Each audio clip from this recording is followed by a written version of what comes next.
The following program, Live and Learn, is made possible by Aging Partners. Find out more on their website at agingpartners@lincoln.ne.gov. Up ahead on this edition of Live and Learn, Kristen Stoes introduces us to retired police detective Larry Barksdale. Lita Paul Drake and the Lincoln Capital Carver show us all it's never too late for a new hobby. Tim Francis and just retired Habitat for Humanity Nancy Mullen look back at her career and what's ahead for this Lincoln community pioneer. Chris Beckenbaugh and Zoe Olson talk about the plethora of activities happening during the Older Americans Month in May. That's all straight ahead on this edition of Live and Learn. Welcome back to Live and Learn. I'm Kristen Stoes, and I am thrilled to have as my guest today a man who has been called the Leonardo da Vinci of criminal investigations in Lincoln. Retired Lincoln Police Department Sergeant Larry Barksdale. Welcome, Larry. Thank you, Kristen. Very good to have you here today. Thank you very much. The person who called you Leonardo was Tom Cassidy, the Chief of Police during much of your tenure at the Lincoln Police Department. Not to embarrass you too much, but how does that high praise make you feel? It was very kind and generous of Tom Cassidy. I'm not sure what that all means. I don't consider myself to be any smarter or any creative or any more innovative than anyone else, but it was generous of him. No, So I thought it was a very apt comment. So, Thank you. Yes.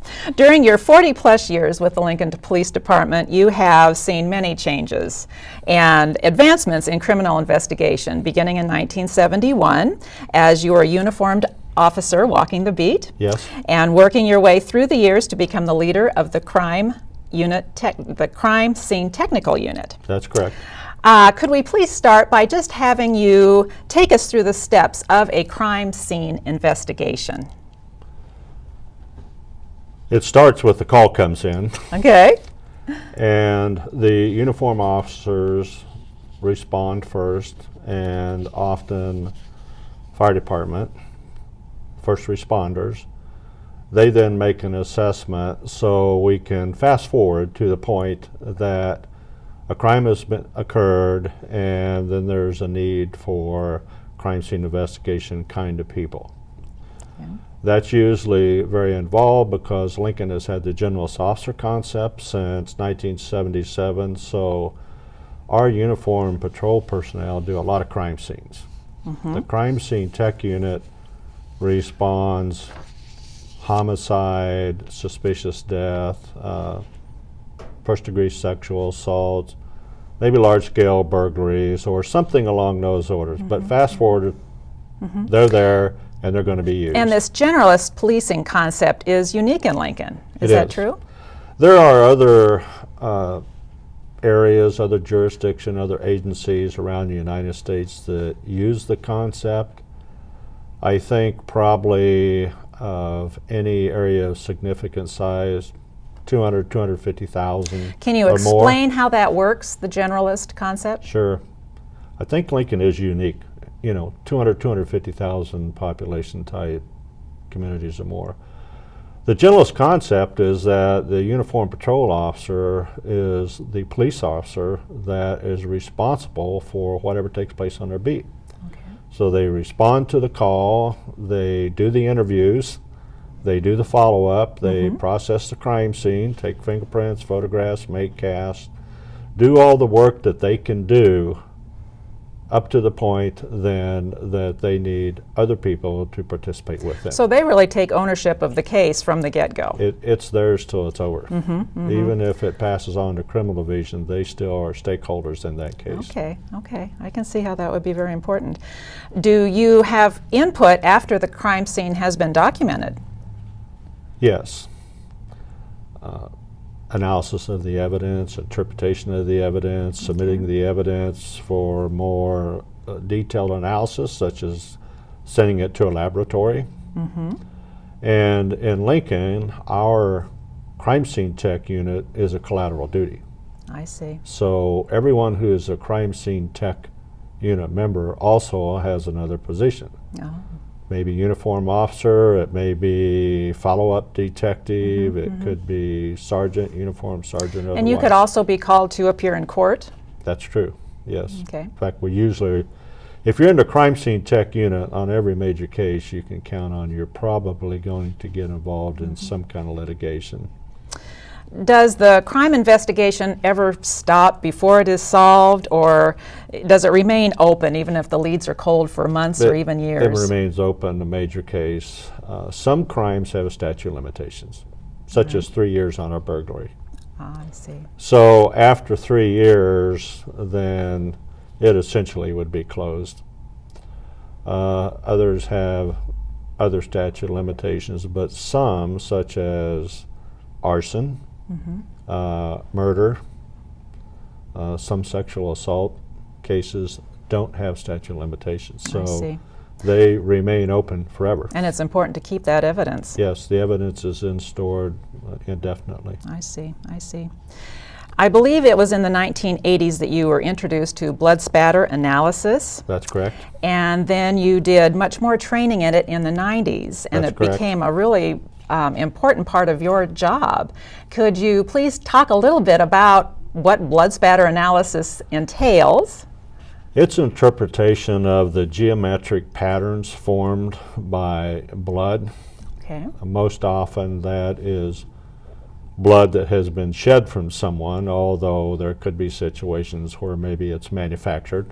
Oh. But primarily we're interested in bloodshed from humans for the most Okay, part, sure. although animals could be a part of that also.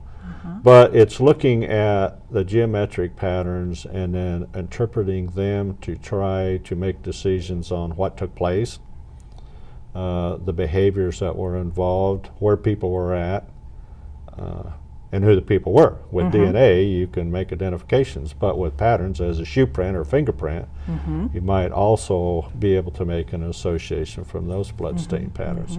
So it's information that can feed into the big picture to try to provide a believable explanation of what took place at a crime I scene. see. And there's a lot of mathematics in this kind of analysis. Yes, there can be at least trigonometry at the very least. How has crime changed in Lincoln over the years that you have been on the force? I think there's been a change in violent crime. Okay. For the And better crime or in worse? general has went down the last few Okay. years. I mean, considerably. Crime has decreased a lot. Good. I don't seem to recall probably the last 10 years, especially the last 5 years that I was on the police department, the degree of violence Okay. that all right. I thought I sensed that was there in the early 70s. Well, that's a Not positive. that there isn't violence, Sure. but it just seems like that Sure. the intensity and the degree probably are a little bit less. And how about crime prevention itself? How has that changed during your tenure? It's become very involved. I mean, there's been a lot of technological innovation. Tom Cassidy is a very futuristic, forward-looking individual. Okay. He led the charge and did a lot of innovation along those lines. The generalist officer concept, in my opinion, has just had a huge impact, and that started in 1977. Helen Bozales was the mayor. George Hansen was brought in as the chief of police to implement that entire concept. But I think the uniform officers have a lot to do with trying to be proactive so that there isn't crime.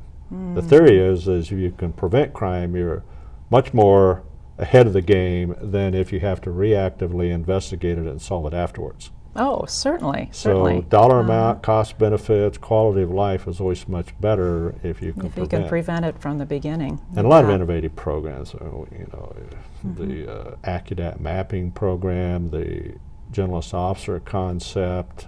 Lincoln was one of the leaders, even in the 70s, with school resource officers. Oh, I see. Okay. We were in early on domestic violence kinds of So issues. we've kind of been on the forefront of Always, many things. always. We've had very good leadership here Very that progressive.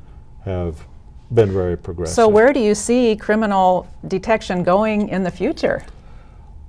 It's going to be much more technical. Okay. The scientific requirements, the natural science requirements, and I'm speaking primarily of knowledge in chemistry, biology, physics, mathematics, computer science, computer applications, those kind of subject matters is just going to become more involved, and people who are going to be crime scene tech are just going to have to be more knowledgeable in those areas.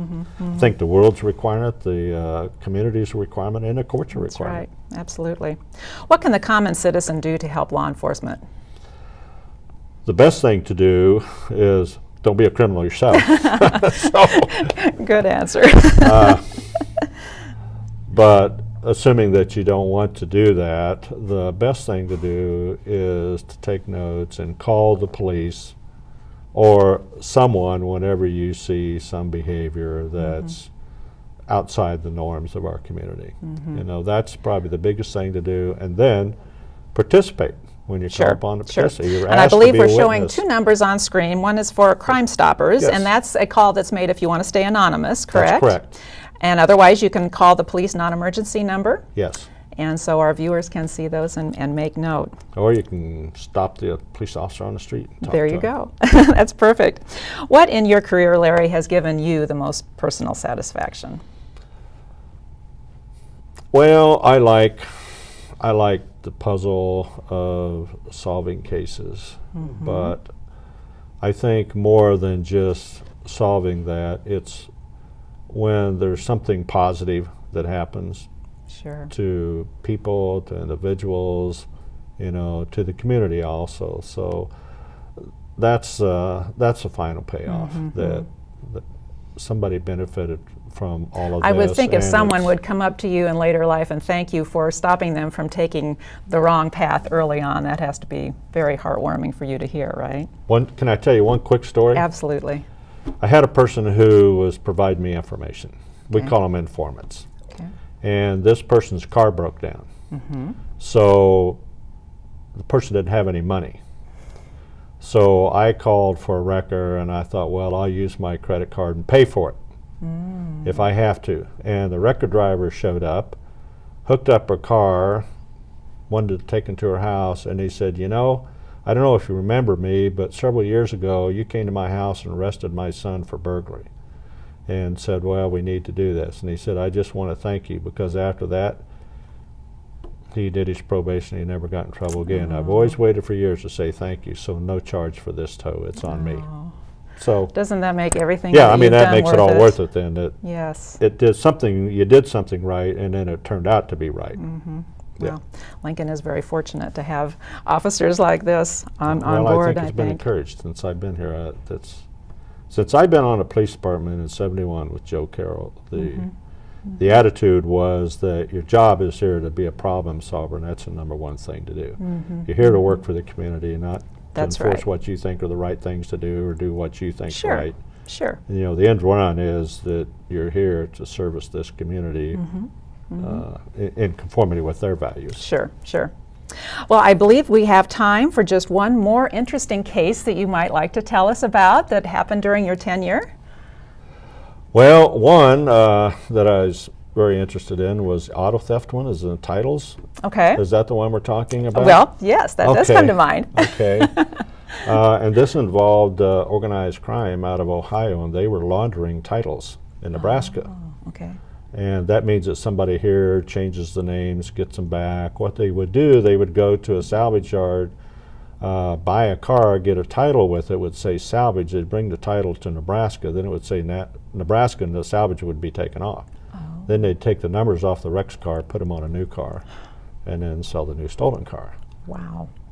So Nebraska was a part of that, and we worked with law enforcement for 2 or 3 months doing surveillance here and surveillance in the Ohio area,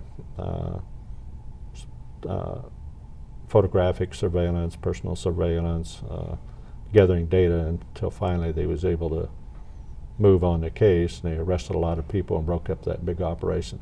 And this was happening in Lincoln, Nebraska. This was happening in Lincoln, Nebraska, so that was pretty exciting. I had a similar case that was out of Kansas City that involved organized crimes, and they were changing the mileage on cars. Okay. Odometers, odometer fraud. And they was running hundreds of cars through a used car dealership in Lincoln, but we worked with the FBI and the Organized Crime Task Force. And was, I see. you just don't think of that happening in Lincoln, No, you so don't. it's interesting. Though, TV-wise, CSY, exciting-wise, those are kind of like sightings. They're not really skilled, maybe, or Oh, no, I big think it cases, takes but a lot of skill. they were kind of interesting. Sure, very Different. interesting, very Something interesting. you don't often think of, Well, I know you have chosen to stay very active in your retirement. Could you please tell us what you're doing now? Well, I was very fortunate to get a position with the University of Nebraska in the Forensic Science degree program. Okay. So that is a program on campus. There are 110 approximately declared students or majors now. Uh-huh. And it looks like this fall it'll probably be up somewhere around 120 to 130. So it's a fairly large program. And I was fortunate enough to get a position as an assistant professor of practice. So Okay. I teach classes and I work there. That's my retirement position. Oh, that is wonderful. Yeah. Well, How I think so wonderful. too. It's been a blessing for Absolutely. me. I'm very thankful to Good, have the opportunity good. to do that. Well, Larry, Lincoln has been indeed fortunate to have you on the forefront of law enforcement for decades. Thank you, Chris. And now we're equally fortunate to have you teaching new generations coming along. So thank you for being on Live and Learn Well, today. We have a lot of good people on the police department, and hopefully we'll have We a lot of do. young people going through the degree program that'll come here and Yes. will be better than I could ever have thought to have been. But thank you. And I hope that as well. Thank you, you. Larry. And we thank all of you for being with us on Live and Learn. What does Medicare cover? How can I afford to keep living in my home? When I need help with house and yard work, who can I turn to? Why am I so tired? Am I eating right? Should I exercise? Where can I go for answers to my questions about aging? Aging Partners is the place to call when you have questions on aging. Our experts are here to help you with unbiased answers for you or your loved ones. Aging Partners, we're only a phone call away. Can you peel a potato? I'm not doing this very well. Well, if you can peel a potato, and I bet you most of you can learn to carve. And we have the Capital City Carvers with us today to show you that you can actually do this. Chuck Bills, he is the president of the Capital City Carvers, and Sharon Vang, who has been a member for many years. Yes. And you should see what these people have produced. And their whole club. Now, your club's been around for 50 years in Lincoln. That's right. Tell us a little of the background. Well, we're a group of men and women, about 50-50 men and women, who really like to carve. We get together every week and we put chips on the ground. Which Chips means on we the carve. ground? You bet. That's what we say. We put chips on the ground. We carve together. It's a matter of fellowship and getting together and enjoying each other's company and enjoying doing something we really love, which is carve wood. And we are inviting you. You actually can participate in the Capital City Carvers. That's what this is all about. And Sharon, you've been carving for a long time, and 50% of the carvers are women. Yes, that really yes. surprises me. Well, it's a lot of people don't even know they have the talent. But if you can peel a potato, there's no reason you cannot carve. Well, you notice I didn't peel this very well. Is there any hope for me? Good job. Well, yeah, there is hope. Yes, we can show you how. It's a great. It's amazing when I carve. Time just disappears for me. You love And- it. Oh, You I love love it. Yes, I do.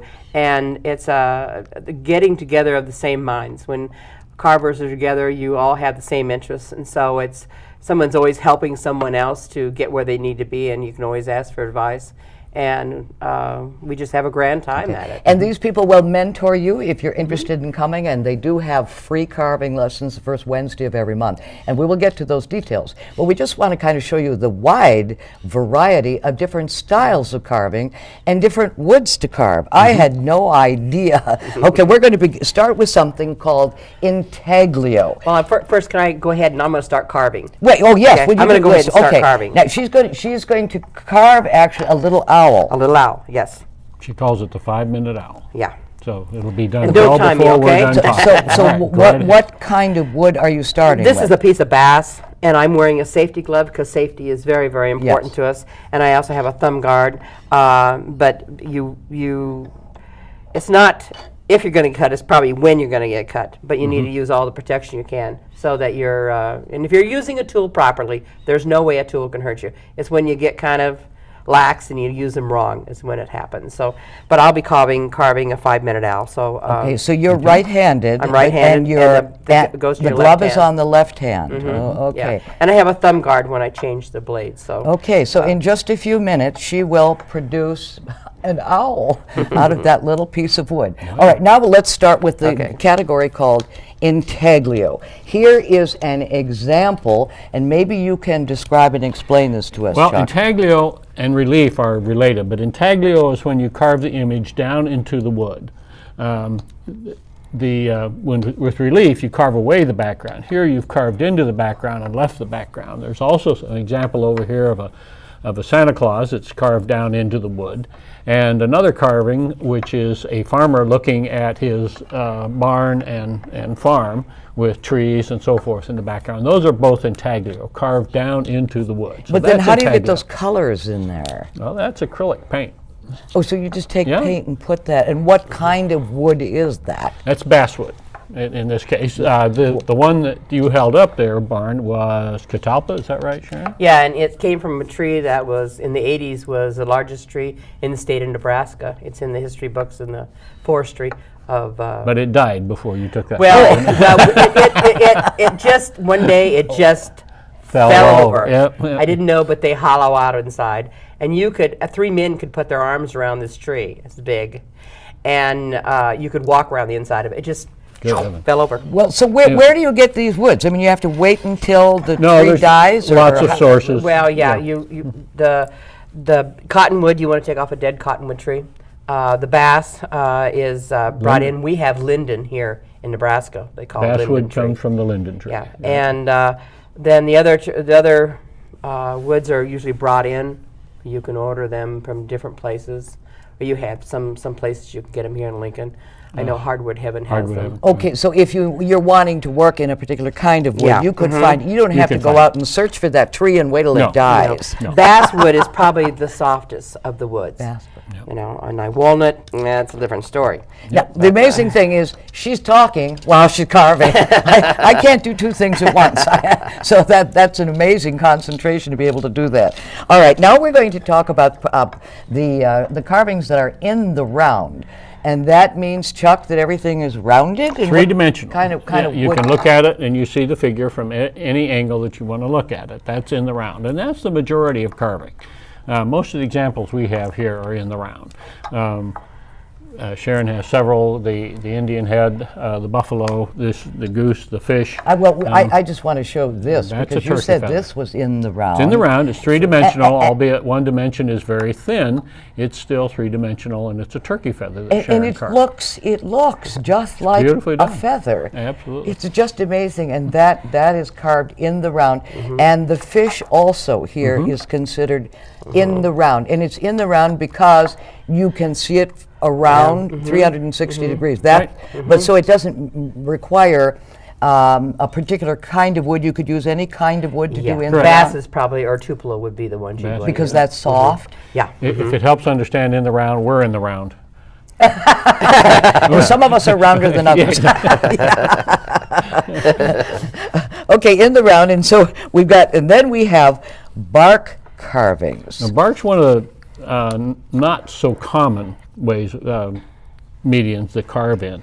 I have two examples behind me here that are bark. They started out, it's black cottonwood bark, which grows very thick, 3 to 5 inches thick. This is actually two pieces glued together and then taken away, or taken apart, hollowed out, and put back together. And of course, the challenge here was to make rock or wood look like rock. And I think we accomplished that. And bark is very capricious, and it'll fall away on you and cave in. So here it got very soft, so that's why I ended up with a little entryway.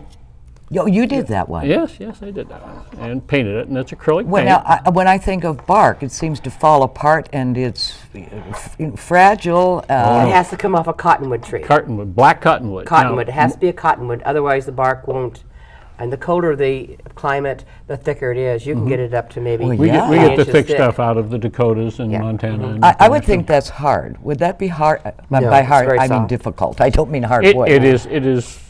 Actually, you have to use your imagination. There are no patterns in bark carving. You start carving and you try and create something as you go. This is another one here, and it's a big piece, but it's hollowed out and flat on one side. That is bark? That is bark. That thick a bark? This thick. And that came off of what kind of a tree? Black cottonwood. Black Black cottonwood. What we have mostly here in Nebraska is eastern cottonwood. Oh. And it's got a very thin bark. But in the Dakotas and in some of the northern climes and at higher elevations in Colorado, I believe, you find black cottonwood. Now, I did find 3 black cottonwood trees here in Lincoln. And some of the branches had fallen off, and I think I got this bark from that. So there are some here, but they're rare. They're quite rare. So if the tree is just dying or dead, and Yeah. you Has to can be take dead. the bark, Has to be dead. dead. And the He bark would give it up otherwise. Yeah. Now, the tree hangs onto its bark pretty tight. But of course, you're dealing with something that thick, probably 100 years old. My goodness. It's marvelous stuff to carve. And then, here's the natural color. See, this was finished with, and that's what bark looks like after you've sanded it down, taken off the rough exterior. It turns into this beautiful And then what do you varnish it with? This was a polyurethane spray. So you did not put that on where the No. the No, I put the paint on. And some people Yeah, the use shoe rock. polish on them. Yeah, shoe polish, wax, something Okay. to get different effects. and yeah. where do you put all the stuff once you've created it? Well, Because they got the Some of us stuff. sell a lot. yeah, I do sell some. We all have display cases, at home. We give it to a lot of relatives. Yeah, relatives get a lot of stuff. In some cases, they'll come and take it because they really like it. Holidays are a great theme for carvers, so Santa what Clauses and wonderful gifts. Christmas ornaments and gifts and All so right, there forth. is another category. This is called relief, Mm-hmm. and Chuck has an example here.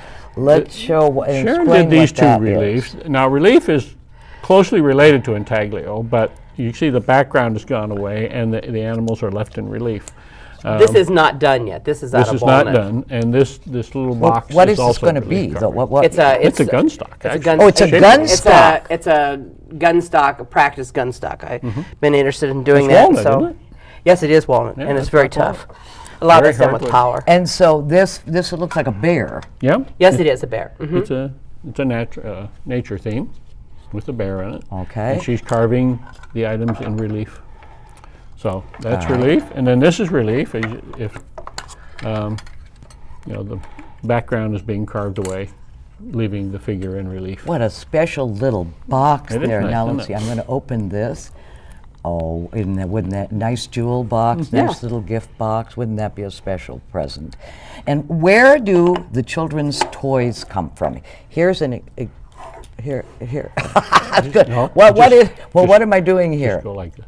Oh, you go like This this. is what children played with before they had computers. Oh, There you go. and then the little bears are pounding on the drum. And he's keeping time with his Isn't that- foot. Uh-huh.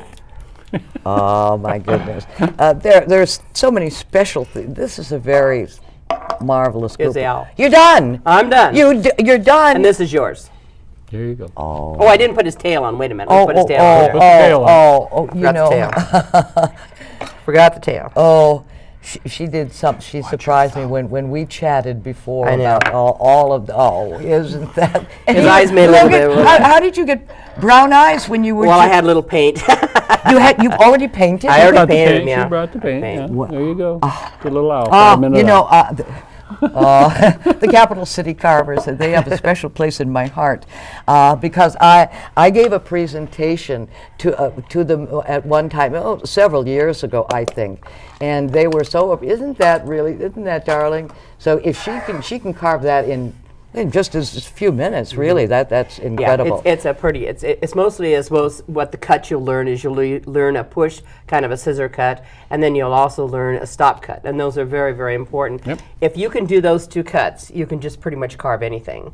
And so it's really a great idea to learn the basics, and then you can go from there and just do anything you want to.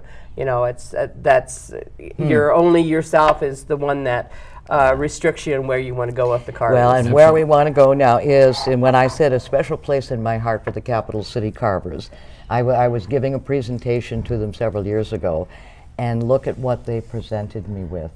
They had carved my face into, it was the Salvation for the Salvation Army. They had, I wish I looked that good. The years have taken their toll. It's a remarkable likeness. Chuck Adams carved this, and I was so moved by this. This was so special, has a really special place in my heart, that he's capable of doing that and then giving it as a gift. And now, not only have you given me an owl, but as we were chatting prior, in order to find out, for me to understand a little more about what this is, she had carved in a golf ball an Indian head. And so, and you gave me that as a gift to give to my golf partner who is Native American. It's so special. It's so special. Okay, now, you can participate in this, and it's not going to cost you any money. So let's tell them about when they can come and what kind of services you will provide and where it is, Chuck. Well, we have designated the first Wednesday of each month, Wednesday night carving, as beginner's class night. And one of the experienced carvers, so far it's been Sharon and I, have been there, and we will get them started. And by getting them started, that means we have loaner tools. We have the tools there, so they can start that night. We will have the wood, we will have patterns, and we will have the tools, and they can immediately start to carve. Okay, now, where is this taking place? It takes place at Mickle Middle School on 67th. 67th. And every Wednesday night. 67th and Walker Avenue. Where is that? Northeast Lincoln. We carve in those block shops. off of Cotner. Right. North off Cotner. We carve in the Industrial Arts Room. Yeah. Oh, in the shop. Yeah. In the shop. So we have a sign up that helps people know where we're at. They can find us. They look for the Capital City Carver sign. And just come on in. I mean, come on. The first Wednesday of every month. Except when school's not in session. Of course. Only when school is in session do we hold it there. And we've been very fortunate that some of the carvers will pitch in at in the summertime. We'll go to their house and everyone just gets together. In the garage, We keep on carving. We keep right on carving. Keep right on carving. Yeah. Okay, so the first Wednesday of every month, if you're interested in this or want to learn how it's done. Yeah, or just come see us. Just come. And I Any talk about Wednesday. the fellowship. I mean, Yeah. it certainly is there. Come any Wednesday to And get it's acquainted. at 30, 6:30 p.m. And how long does it last? We'll carve a couple hours. Okay, about for 8:30. people, can carve a couple of hours Yes. and get you started and see if you're interested in this kind And of they can take activity. the loaner tools home. You can take the loaner tools take the loaner home. tools home. And What they a can keep trusting on bunch carving. you are. We just make sure you They bring will it bring them back. back. And then if they are committed and they want to do it, then we have Kits for sale. available for sale. We have starter kits. Okay, and so then if somebody, they come and they learn, then you regularly meet as a group. Capital City Carvers, you meet. The first, we meet every Wednesday. I mean, but the they are first Wednesday of each month Okay, you meet is when every we Wednesday. have the beginner class. All right. Free carving lessons available to you first Wednesday of every month. And there is a web address where you can go and see some of the examples of things that they're doing. And it's www.capitalcitycarvers.org. Go there and you can, if we spoke a little too quickly and you didn't get the address and the telephone number and so forth. It's all there. It's all there. What a delight. Chuck, Bill, how nice. And thank you real for bringing pleasure. all Real this pleasure. stuff. Thanks for having us. And Sharon, you are a treasure. Capital Oh, yeah. City Carvers. How you. nice We to have enjoy you it. here and share your joy in doing what you're doing. And I got all these goodies. This is called payola. You're a collector. Yeah. Thanks so much. And Live and Learn will return right after this word. What does Medicare cover? How can I afford to keep living in my home? When I need help with house and yard work, who can I turn to? Why am I so tired? Am I eating right? Should I exercise? Where can I go for answers to my questions about aging? Aging Partners is the place to call when you have questions on aging. Our experts are here to help you with unbiased answers for you or your loved ones. Aging Partners, we're only a phone call away. I am building a basic human right. I am building confidence. I am building a better future. A new life. I am building relationships. Security. Love. Opportunities. I am building. I'm building a community. A community. A future. I'm building a home. Today, thousands of Americans are answering the call to service. Throughout our country, AmeriCorps and Habitat for Humanity are repairing lives, lifting up our neighbors in times of struggle, and discovering the best in ourselves. Together we are building homes. We are building communities. We are building a stronger nation. I am building a home. A home. A home. A home.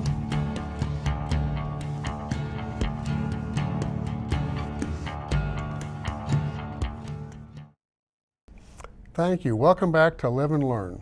My guest today is Nancy Muehling. I'm Tim Francis, and we're going to talk about her career in home building, her experiences with Habitat for Humanity, and how some of that came to pass. Nancy, you've been a home builder in Lincoln for a long time. Yes, I have. And that led to you working for Habitat for Humanity. Mm-hmm. So now you're retired. I am a full 6 weeks. 6 weeks. 6 weeks now. And how long were you involved with Habitat? I was with Habitat for 13 years as the director. Before that, I was volunteering. And you were kind of recruited for that position, weren't you? I was, yeah. I was a home builder, and I would build a home for a woman who was really involved with Habitat. And she came to me and she said, well, we love our house. You did a great job, but I think it's time for you to give back to the community. Do you know anything about Habitat? And I said, well, some. What about it? She says, well, they build simple, decent houses for people in need. And it's an international program. It's statewide here, but they've never built a house in Nebraska using all-woman labor. And you're the only woman builder in town. And I think it would be great if you would lead a group of Lincoln women and be the first all-woman built home in Nebraska. Oh, I could not see that, so I struggled with that for a couple of months, and after a while I gave in to the pressure. I said, okay, I'll do that. I couldn't find any women that had construction experience. Other than one, I found a gal who had a little siding business. Can you believe it? And so I better have some classes. So I set up some construction classes at the old Payless Cashway here in town. And they loaned me their seminar room and so on. And I had 3 months of classes 3 times a week, and it really generated a lot of interest with women in this community. We ended up with 1,000 attendees at various classes. And since I had worked at Hoppy Lumber, I knew a lot of building contractors and so on, so I got some of them to come in and give classes, you know, a roofer, a framer, a plumber, and so on. Anyway, that kind of got me in love with Habitat. In fact, a very passionate affair with this wonderful program. So I went on with my building business, and there came a time when they were without an executive director, and they asked me to come in and no, you know, I'm building houses for profit sometimes. And they hired someone else, and after 6 months, this person didn't work out, and they were in really bad shape. The president of the board came to me, and she said, we are about ready to close the doors. We don't have volunteers, we don't have money, things are looking really bad. And I said, well, I'll tell you what, why don't I just come in for 2 months, and I'll help get things organized and get things kind of rolling for you. Well, 13 years later, they're having a retirement party for me. So I just fell in love with it and gradually drifted away from my building business, my own building business. My son took it over, and it's been one of the most wonderful experiences of my life these last 13 years to be involved in a program like that. I want to go back way beyond that and how you got started in home construction. Was that be the mid-70s when you? Yeah, I had gotten my real, you know how doors kind of open for you or close. I was working in an administrative capacity for a telecommunications company here in Lincoln, and they lost their battle against Ma Bell. They closed their doors.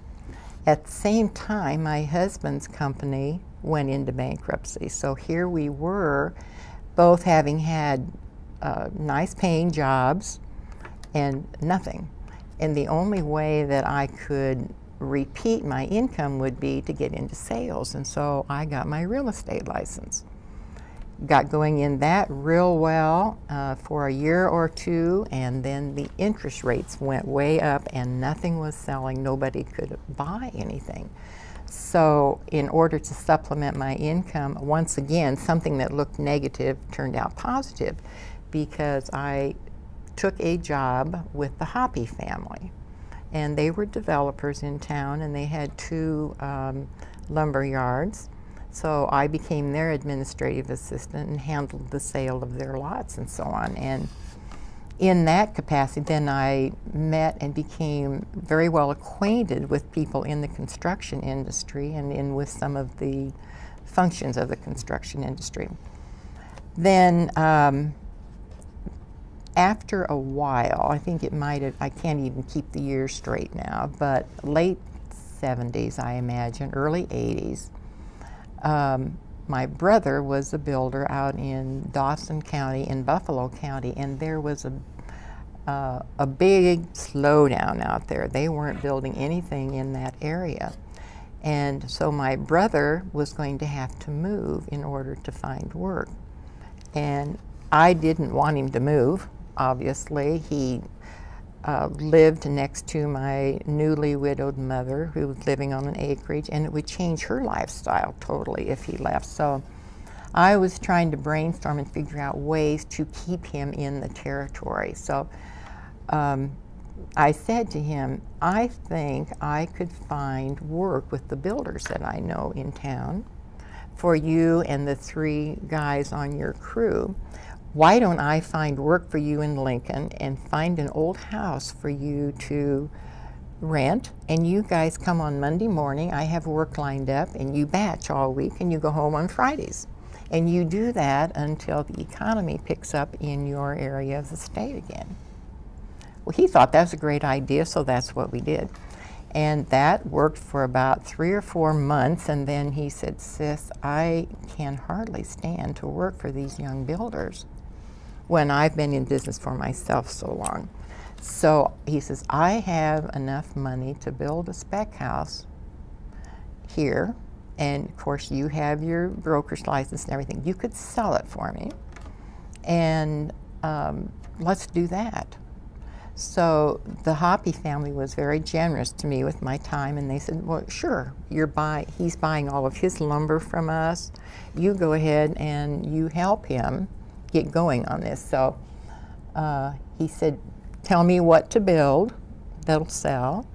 And at that time, if you can believe it, it was a 3-bedroom ranch with a walkout basement, under $80,000. Mm-hmm. And so the Hoppes had a lot. He bought it, built a spec house, I sold it, and then 7 others real fast, until he said, that's all we can handle. But what happened was, and it seemed like a negative, but it worked out as a positive for me, was that he wouldn't stay here all week. He was such a family guy, he'd go home. And so who was going to be scheduling these subcontractors? And so I ended up doing it. And I found that I liked it. I liked it a lot. And so when the economy picked up and he left, he went back to Dawson County, I said, you know, I'm going to stick with this. I'm going to become a general contractor with my own business here in town. So that's what I did. He came and checked my work on the first house every step of the way, and that just set me off. then you had to get some. You had an interesting story about some good advice you got from Alice Dittman.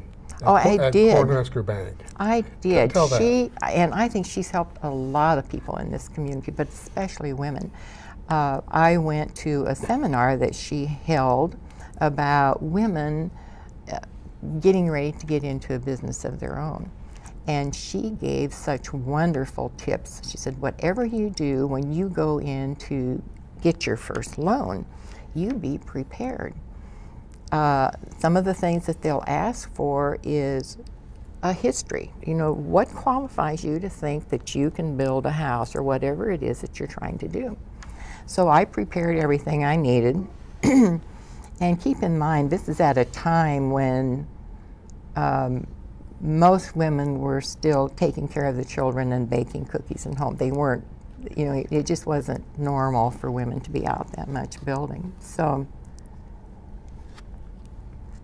I went in for my first loan, which I would need to build a spec house, and the banker knew me from my children playing football and working at Hoppy's, and so he didn't take me very seriously as a woman. And in fact, he said, well, he chit-chatted for a while, and then he says, why don't you just tell me what it is you want to do, hon? And so that was kind of the attitude in the beginning for me being a woman in the building business.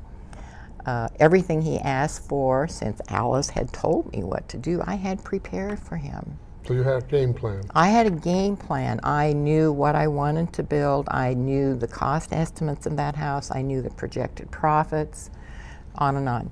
And he said, I think you're going to make it. And I got that first construction loan and started building houses. So, but Alice was instrumental in that. Do I remember you told me that your mother lent you?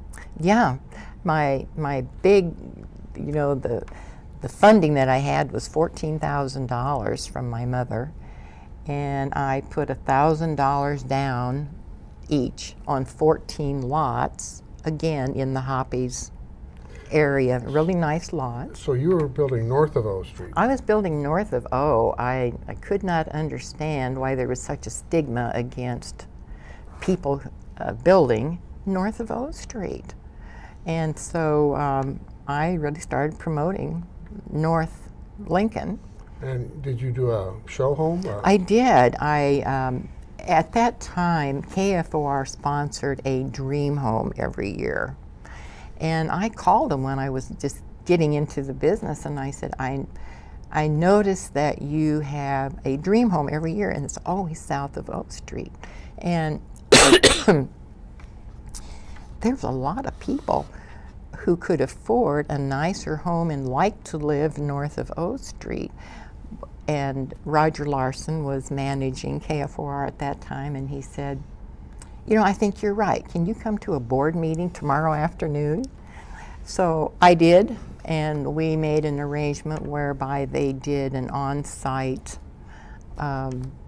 filming of everything that was going on, and I built a little modest Victorian ranch house in North Lincoln and had it open for a week, and we dressed in old clothes, old Victorian clothes, and we had an ice cream social, and you know, we did period things. I had an old coal wagon dragged by horses, and it took people around that neighborhood, and north of O was vacant at that time. There was nothing but space out there. North of Superior. Yeah, I'm sorry, north of Superior. Yeah, way north. Yeah, and that just set the stage for me, and so I got into that niche of reasonably priced homes that had a lot of detail, and especially a lot of Victorian or country detail to them. Very yeah. Something that others weren't necessarily. No, they building. weren't necessarily building. Yeah. You're going to be retired now. I am. You are retired. How are you going to spend your time now? Well, I just have so many things to do. I you know, I've been so extraordinarily busy the last 25 years. And there's a lot of things I like to do. I've started them, haven't finished them. Well, I could sit here all afternoon and visit with you, but they Yeah. tell me we're about out of time. Well, that went fast. But, You mean that easy? You've got lots of things in the future, lots of things you're thinking about.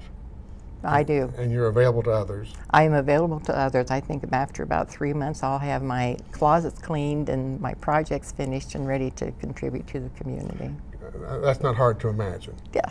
Thank you, Nancy Muehling, for being with us today. We look forward to seeing what you do in the future. And remember, it's never too late to live and learn. What does Medicare cover? How can I afford to keep living in my home? When I need help with house and yard work, who can I turn to? Why am I so tired? Am I eating right? Should I exercise? Where can I go for answers to my questions about aging? Aging Partners is the place to call when you have questions on aging. Our experts are here to help you with unbiased answers for you or your loved ones. Aging Partners, we're only a phone call away.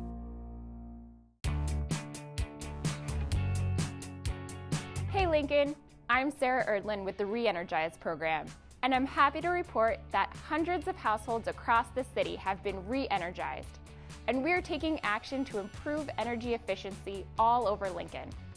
We are so excited to make Lincoln an energy-smart community, but that's not all the sustainable news here in town.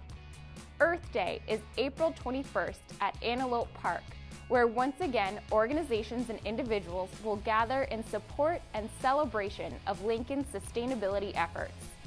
Visit LincolnEarthDay.org for information on volunteering, sponsorship, and exhibits. For more information on Lincoln's sustainability efforts, visit lincoln.ne.gov, keyword green.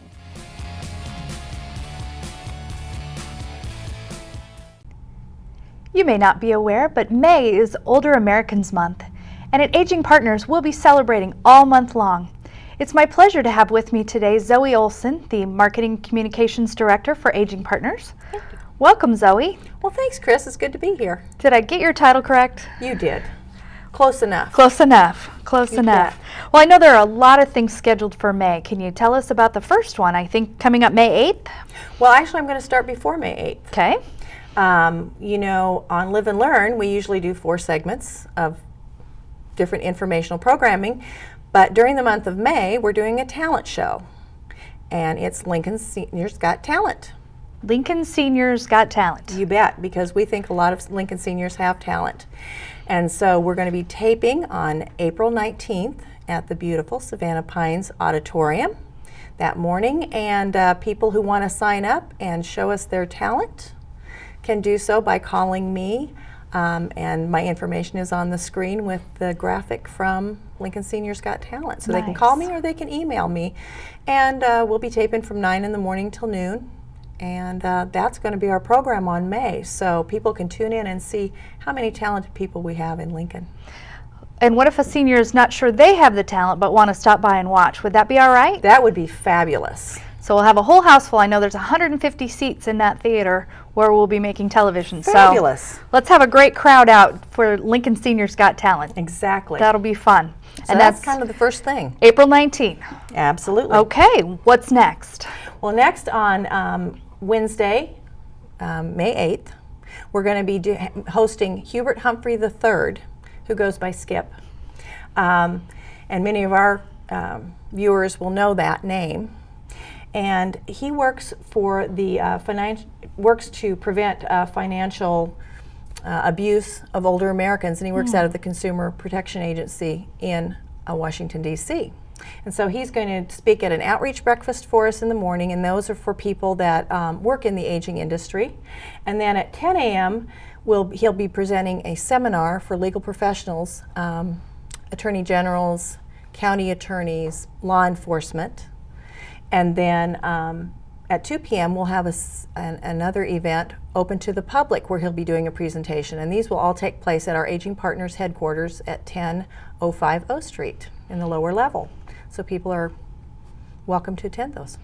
You know, senior fraud is one of the things that we talk about at least once a year here on Live and Learn. It's an important issue. And it is, and it's every time we think we've educated the public against a scam, a new one comes up, and they're not always scams. Sometimes it's abuse by family members or friends. And so it's a really important topic. Well, great. That'll be great to have Skip Humphrey here with us on May 8th. And what comes next then, Zoe? On May 9th, we are hosting 2 legal seminars for attorneys and financial planners in our community. And these will be educational events. The attorneys will have the opportunity to get continuing education credits in ethics and learn about Medicaid and how to help seniors navigate that issue. Is there a fee to attend that? There will be a fee to attend that, and it's by invitation to the bar members. So they'll get information on that, but they can be looking for in their mailboxes for that. Wonderful. That sounds like a great opportunity. Yes. And then May is always a good time for a picnic, right? It's always a good time for a picnic. It's the best time for our All Center picnic, and that is going to be on May 14th from 10 to 1 at Antelope Park. Okay, when you say centers, what are we talking about? The senior centers that Aging Partners hosts here in Lincoln. Okay. And all those centers, all those participants will be going there, and any senior is actually welcome to go. They just need to sign up with the center and let them know, so they'll know how much food to have. And there'll be entertainment there. Runs from 10 in the morning till 1 in the afternoon. Well, let's hope for a lovely sunny day. I hope so. I hope so. One of the other items that we like to talk about on Live and Learn is living a healthy lifestyle. I know we're going to have a dose of that here in May. We are going to have quite a dose of that in May. On the 15th and 16th, Dr. Michelle Sager will be presenting making 2 presentations at Southeast Community College, one on the 15th, Wednesday the 15th in the evening, and people can register online, go online to our website, which is aging.lincoln.ne.gov, and they can find the registration form there. That evening presentation they'll be talking about how it's good to exercise, but most people don't like to exercise with the idea that in 40 years, I'll be doing better. We want that immediate gratification. So she talks about what the immediate benefits are of exercising. You may have more energy. You may sleep better, things like that. And then also Denise Boyd, who is our registered dietitian at Aging Partners, will be presenting a healthy eating segment during that time. And for that presentation, there'll be a chef salad dinner. The next morning, also at Southeast Community College, there'll be another presentation, and there'll be a healthy breakfast that'll be served. So people can sign up online. There is a cost for these, and we're encouraging caregivers in particular to take advantage of this. We always remember that caregivers have to first take care of themselves before they can take care of someone else, and that's really important. If you want to be the best caregiver you can be, you have to take care of yourself first. So we're encouraging caregivers to attend one or both of these seminars. Well, those sound like great opportunities. Looking forward to a healthier life. And then we're going to get out and do some of that exercising. Well, right before that, though, the Seniors Foundation has their Keystone Award Luncheon on the 16th also. We're busy. I should say. And so they'll be announcing who their Keystone Award winner is, and so people can attend that as well, and there'll be more information, I'm sure, in the news for people to sign up, or they can go to the Seniors Foundation website as well. And do we have a location for that luncheon? I believe it's at the Country Club, but I'm not for certain on that. Okay. And then on the 17th, what you were talking about, we're going to age strong, live long, and walk on. And it's the first annual walk that we're doing for seniors. And anybody in the public is welcome to come walk with us. We're going to be at the beautiful Union College campus, and they're hosting us. And again, we're looking for a really beautiful day. But if it rains, and since we're in a drought, rain would be okay. Rain would be fine. We actually have, we can walk in their gymnasium. Terrific. That sounds like a great event. So there's no charge to participate? There's no charge to participate. Our generous sponsors are taking care of the tab for all that we're doing. And those are, I'm going to check my notes here real quick because I don't want to miss anybody. But KFOR, KLKN, Union College, of course, Eastmont Towers, Savannah Pines, and Complete Hearing Solutions PC are major sponsors of the event, and if you sign up by April 15th, you get a free t-shirt. Well, that'll be fun.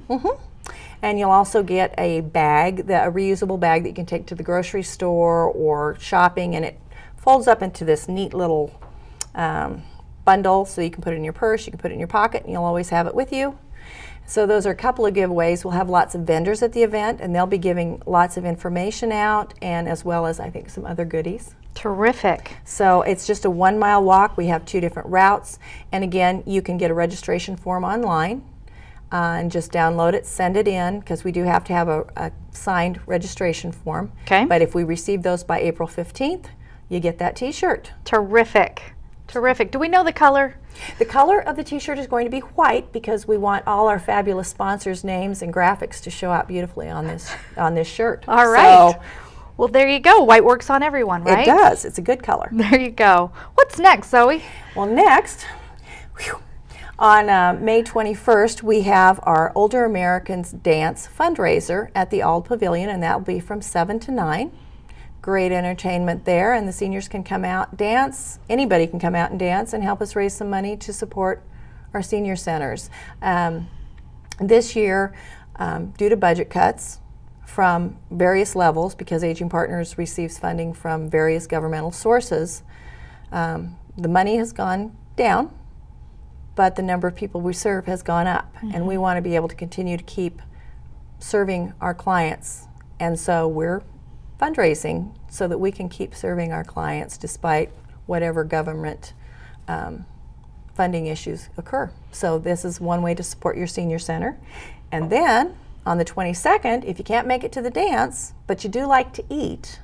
And I like to eat, Zoe. I like to eat as well.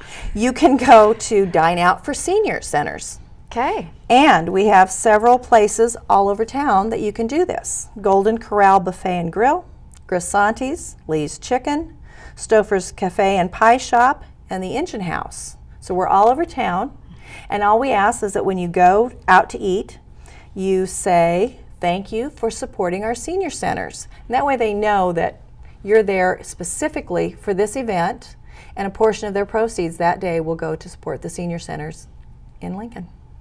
Well, there is no reason to not get out and get going in May, is there? There is not. The theme this year for Older Americans Month is Unleash the Power of Age, and we're going to do that in Lincoln. We're going to unleash it in lots of ways, and we just want to see people out and having a good time and enjoying themselves. So from April 19 to May 22nd, you've got something to do every day, or at least once a week. There's something to do. At least once a week, and yes, and if you want to do something every day, come to a senior center. We have stuff going on every day. Come to our health and fitness center, work out, stay healthy, unleash the power of age. Sounds like a plan, Zoe. Thanks for being with us today. Thank you for having me. Remember, it's never too late to live and learn.